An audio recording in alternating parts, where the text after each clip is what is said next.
Bom dia, valente da fé.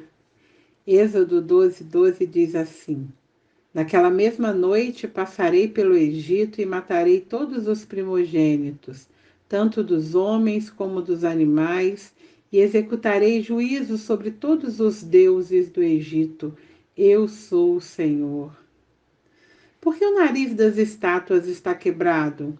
Essa é a primeira pergunta dos visitantes ao curador de arte egípcia do Museu do Brooklyn, nos Estados Unidos. Ele não pode culpar o desgaste normal, pois mesmo as figuras pintadas em duas dimensões não têm o nariz, e supõe-se que isso tenha sido intencional para os inimigos que procuravam matar os deuses egípcios. É como se eles estivessem brincando de te peguei, pois os exércitos invasores acreditavam que ao quebrarem o nariz dos ídolos, esses deuses não respirariam mais. Sério, só isso? Com deuses assim, o faraó deveria saber que estava em apuros.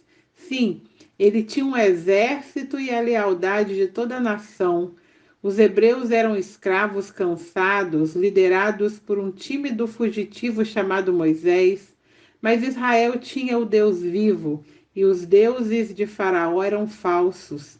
10 pragas depois, a vida imaginária desses ídolos reduziu-se a nada.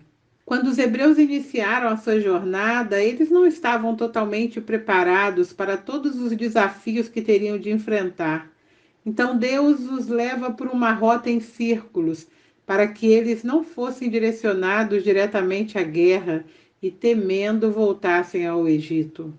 Eles não tinham consciência da extensão que a exposição ao padrão moral dos egípcios tinham implantado neles mesmos.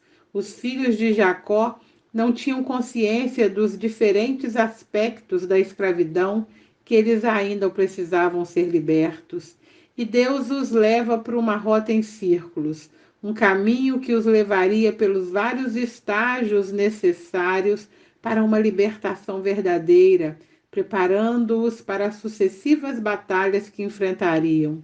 E Deus os continua protegendo, ainda que não tinham esse entendimento, até que chegam a um ponto em que sua provisão de água acaba, onde experimentam uma crise espiritual. Se questionam se Deus estava ou não no meio deles. Deus exige que as práticas dos egípcios e dos cananeus sejam rejeitadas. Sair do Egito significa deixar as práticas idólatras e a corrupção moral para poderem ser realmente livres. A liberdade muitas vezes é gradualmente conquistada. Sair do Egito, atravessar o Mar Vermelho, beber das águas originalmente amargas que foram transformadas em Mara, até poder chegar ao Sinai. Cada uma dessas fases libertou o povo de um aspecto correspondente à sua servidão, e cada uma delas trouxe o povo mais próximo de sua completa libertação. Pode não parecer o mais óbvio ou o mais rápido, mas o caminho que Deus nos conduz é sempre o melhor. O convite do Evangelho é para a porta estreita, é para o caminho apertado.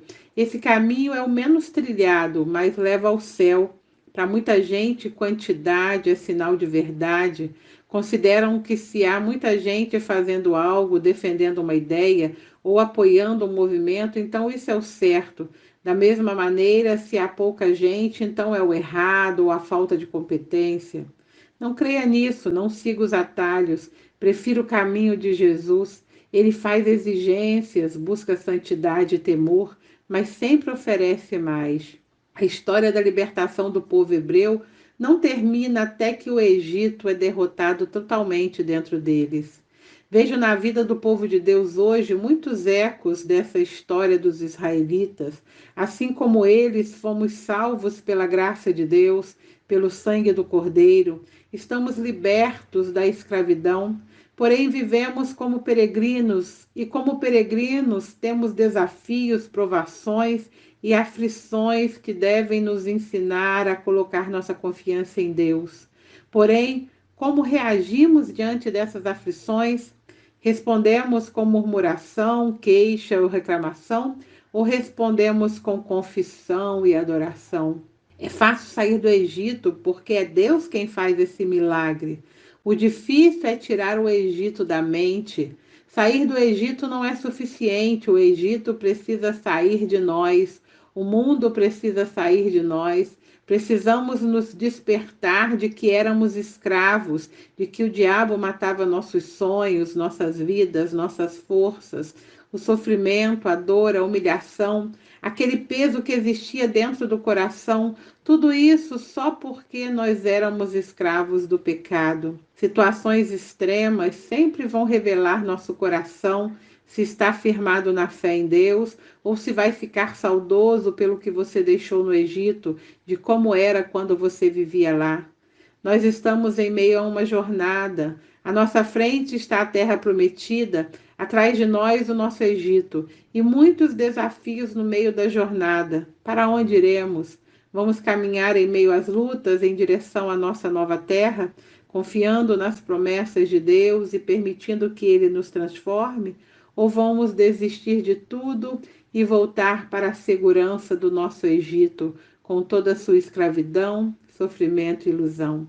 Hoje eu só quero fazer você pensar um pouquinho nisso tudo. Tenha um dia abençoado.